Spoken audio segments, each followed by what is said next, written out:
হিউস্টনে প্রশ্ন ছিল বাংলাদেশ দল হোটেলে বিশ্রাম নিতে এসেছে। এই প্রশ্ন আরও বড় হচ্ছে, একের পর এক সামাজিক অনুষ্ঠানে যোগ দিচ্ছে দল, কিন্তু অনুশীলন সেশন হয়ে যাচ্ছে ঐচ্ছিক। নিউ ইয়র্কে পুরো দলকে দেখা গিয়েছে এক অনুষ্ঠানে, আর ডালাসে সাকিব মাহমুদুল্লাহ ছিলেন এক ধর্মীয় অনুষ্ঠানে।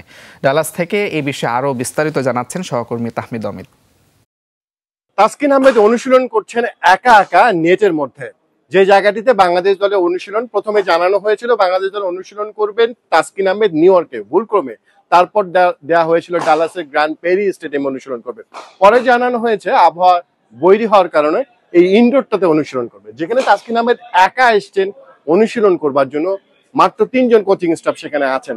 আমরা যেটা দেখতে পাচ্ছি, এই যে ইনডোর ফ্যাসিলিটি আছে, দারুণ একটা ইনডোর ফ্যাসিলিটিস মুস্তান ক্রিকেট একাডেমি, সেই জায়গাটা দারুণ। পাশের নেটে পাকিস্তান কিন্তু পুরো দল অনুশীলন করছে এই নেট ব্যবহার করে, বাংলাদেশ কিন্তু নেই। যেটা আমরা বারবার বলছিলাম, বাংলাদেশের অনুশীলনটা বারবার ঐচ্ছিক অনুশীলন হয়ে যাচ্ছে। তার বিপরীতে বাংলাদেশ দলের অন্য কিছু করবার কিন্তু ঠিকই সময় পাচ্ছেন তারা, কিন্তু অনুশীলনটা শুধু ঐচ্ছিক হয়ে যাচ্ছে।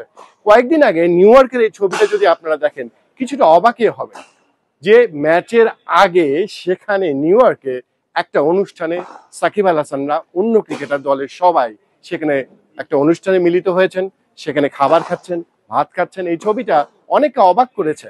কিছুদিন আগেই, কয়েকদিন অনেক আগে যখন সমালোচনা হয়েছিল, তখন কিন্তু বলা হয়েছিল এইরকম অনুষ্ঠান করতে আর দেয়া হবে না, মানে দেশের বাইরে এসে বিভিন্ন ধরনের অনুষ্ঠানে যাওয়ার অনুমতি ক্রিকেট বোর্ড দেবে না।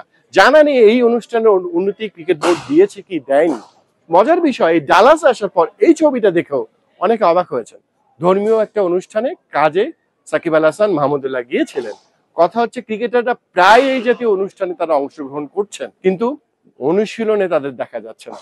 আপনি যদি বলেন হিউস্টনে যুক্তরাষ্ট্রের বিপক্ষে সিরিজের আগে এই প্রশ্ন কিন্তু সাকিবকে করা হয়েছিল, বাংলাদেশ দল কি হোটেলে বিশ্রাম নেওয়ার জন্য এসছে, কেন ফ্যাসিলিটিস গ্রহণ করছে না, এই প্রশ্ন কিন্তু তোলা হয়েছিল। তিনি বলেছেন ফ্যাসিলিটিস ভালো না, তাই তা নেওয়া অবস্থায় নেই। তাকে প্রশ্ন করা হয়েছিল যতটুকু আছে ততটুকু বাংলাদেশ গ্রহণ করছে কিনা, কারণ বাংলাদেশ তো বিশ্বকাপের প্রস্তুতি নেওয়ার জন্য এসছে। একই অবস্থা আমরা যদি নিউ ইয়র্কে দেখি, তারা একটা ড্রপ ইন উইকেটে একদিন পুরো দল অনুশীলন করেছে, বাকি কিন্তু পরের দিন যখন অনুশীলনে পুরো দলকে পাওয়া যায়নি।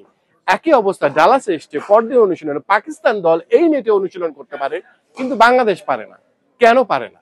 কিন্তু অন্য অনুষ্ঠানে যাওয়ার ঠিকই সময় হয়। এই যে বৈপরীত্য মাঠে তার কিন্তু প্রভাব ফেলে। আমরা দেখিয়েছিলাম যে ভারত দল এমনি এমনি বড় হয়নি, তারা কিভাবে অনুশীলনটাকে করে। ভারত দল এসে কিন্তু নিউ ইয়র্কে 2টা অনুশীলন সেশন করেছিল, কিন্তু বাংলাদেশ করতে পারে না। বারবার বিদেশি টিম গেলেই অনুশীলনটা ঐচ্ছিক হয়ে যায়।